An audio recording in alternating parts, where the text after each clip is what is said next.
In the greater community, life force is a power that is used. It can have great influence over the unknowing. Its equivalent in the mental environment is the power of projected forms of thought. In the physical environment, life force exerts an actual force that moves things and creates an impact and a reaction. Someone can knock you down with life force even if they are standing across the room. Someone can weaken you physically using life force even if they are across the street.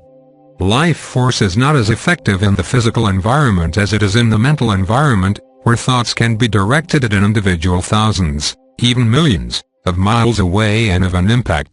This is true because in the mental environment there is no resistance except the resistance of countering ideas. In the physical environment, there is a great deal of resistance, such as the resistance encountered by a moving object. In the mental environment, there is nothing that affects the velocity of a moving thought except a countering thought. And a countering thought must be born of a mind that is aware of what is impacting it and can arouse within itself power in the mental environment to counter, obstruct or prevent the accelerating thought from reaching it. We call this mental screening. It is a great ability.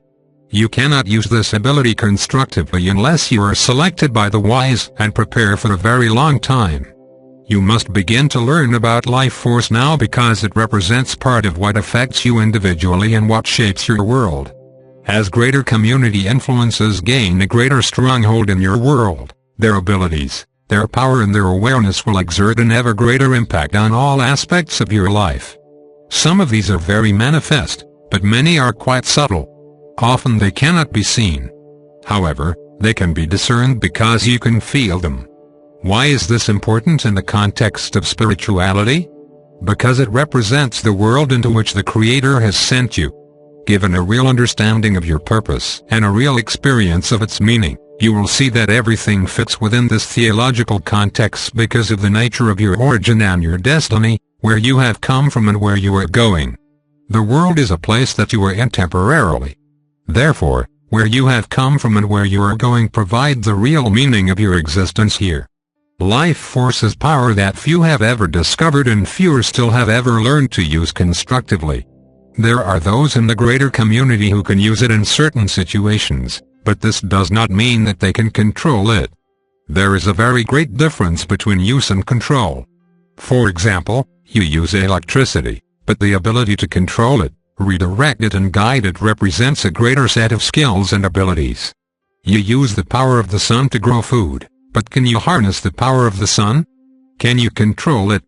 Let us give you this understanding. No one in physical life can control the mechanism of the universe. No one in physical life can control time. They can use time, but they cannot fully control it. The wise know the limits of control and exercise their abilities appropriately. The foolish think that there are no limits, that everything is there for them to acquire, to conquer or to obtain. No one individual or group of individuals can gain control of the physical universe because everyone exists within limits. It may appear that you have great power and ability compared to other people. However, seen in a larger context, you have significant limits. Knowing your limits represents an aspect of wisdom. Knowing what you can develop and what is beyond your reach represents an aspect of wisdom. These are learned as you proceed in the way of knowledge because here you are beginning to distinguish greater powers from lesser powers. You cannot control knowledge, the knowing mind within you. You cannot direct it to give you what you want. You cannot focus it to produce the results you want. You cannot use it to influence others. Why? Because it is more powerful than you are. You can enter into relationship with it. You can reclaim it in your awareness. You can learn to reassociate with it by taking the steps to knowledge, but you cannot control it. You can only control your expression of it, and this is within your range of responsibility. However, do not think for a moment that this is a small responsibility. It is actually very great and represents consummate learning in the human environment.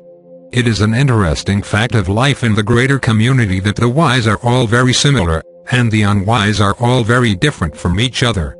The wise from your world and the wise from other worlds have so much in common. However, the unwise are so distinct. The wise in all worlds have a means of communicating with each other through knowledge, yet the unwise cannot recognize or communicate with each other. The wise see what is the same.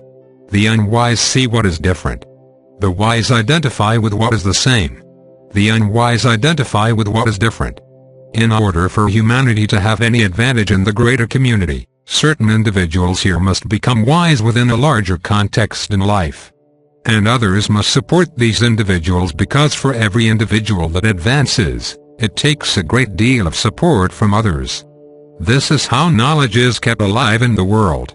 And this provides a means for knowledge to be communicated in the world through a network of relationships, all supporting a central focus. This is how greater things are communicated throughout the greater community, throughout all manifest life, and indeed even beyond manifest life. Real wisdom is passed on through a network of relationships.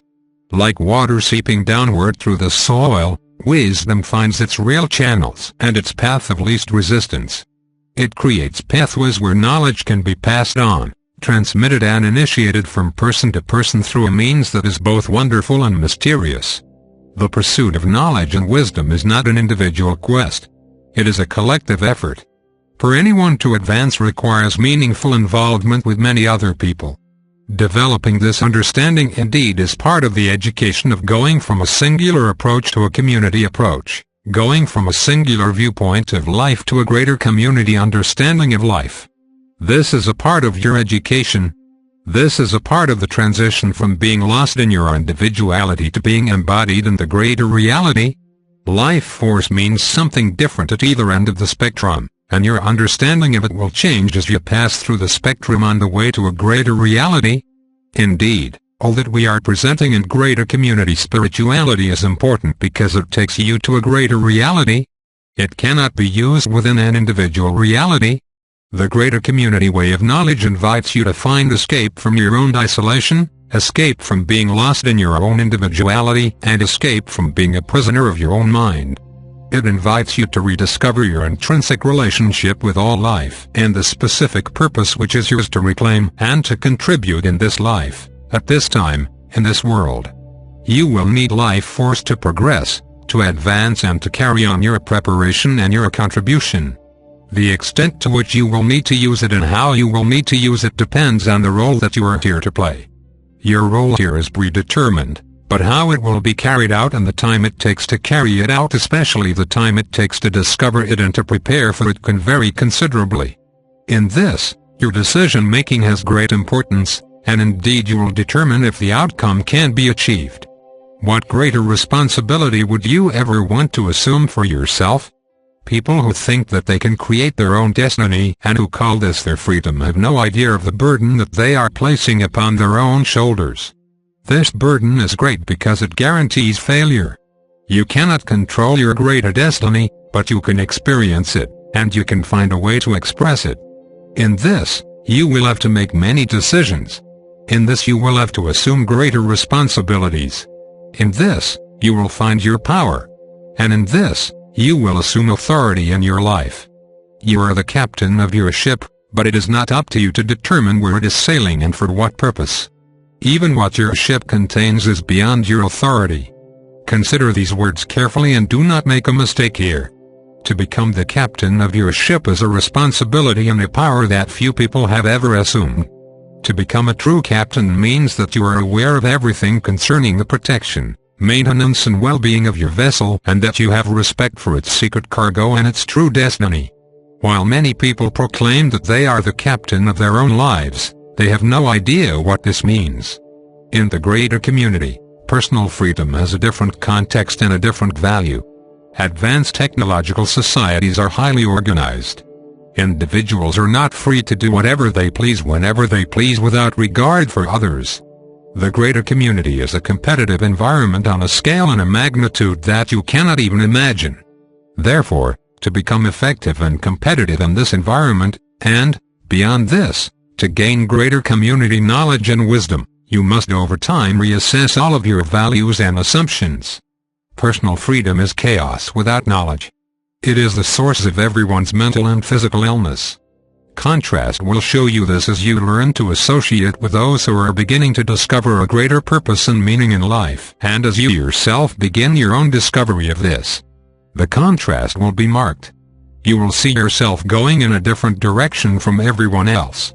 You will see yourself valuing experience more than ideas, insight more than assumptions, patience more than acquisition, and affinity more than possessions. You will travel a different path, and the discrepancy between your growing understanding and the assumptions of your nation, of your culture, of your group, and even of your family will become greater and greater. Such is the burden and the promise of discovering knowledge throughout the greater community. Life force is within you. You can feel it at this moment.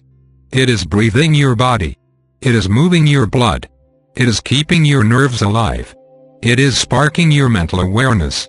It is here right now, and it will grow in scope, meaning and value for you as you progress in the way of knowledge. It will grow as you leave your ideas, beliefs and assumptions at the outer gate of the temple and enter in where true wisdom and knowledge can be imparted to you.